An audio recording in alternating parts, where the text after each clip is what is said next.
Le 2 décembre dernier, les Français apprenaient la mort de Valéry Giscard d'Estaing.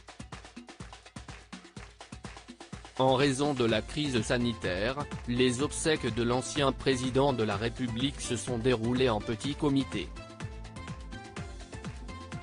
En effet, il a été enterré à Auton, dans le Loir-et-Cher, aux côtés de sa fille Jacinthe, disparue en 2018.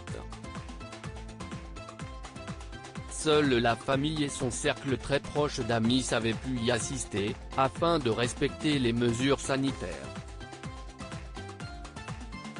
Ainsi, afin de lui rendre un dernier adieu, une messe a été donnée ce mercredi 16 décembre dans l'église Saint-Honoré-d'Eylau dans le 16e arrondissement de Paris. Ce sont donc environ 200 personnes qui se sont réunies pour rendre un dernier hommage au président disparu. Pour l'occasion, Brigitte Macron, toute de noir vêtue, était présente. Elle est donc venue soutenir Anne-Yvonne Giscard d'Estaing, la veuve de l'ancien chef d'État, mais aussi Valéry, Anne, Henri et Louis, les enfants du couple.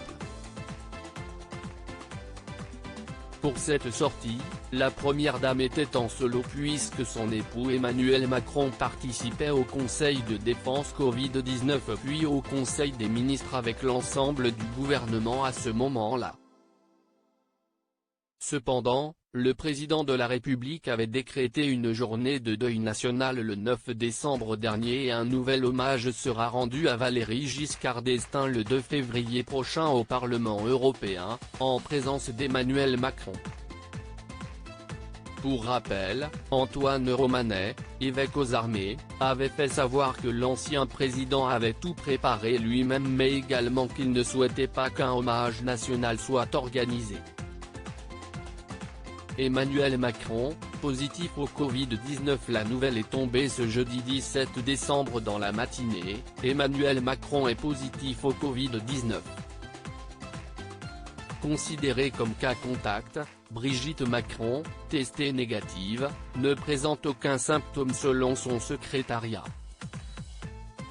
Cependant, elle va être à nouveau testée prochainement et va se placer à l'isolement mais continuera son activité par visioconférence. Par précaution, le président de la République, en quarantaine jusqu'au 24 décembre prochain, a préféré s'éloigner loin de l'Élysée, afin d'éviter de contaminer ses collaborateurs ou encore son épouse.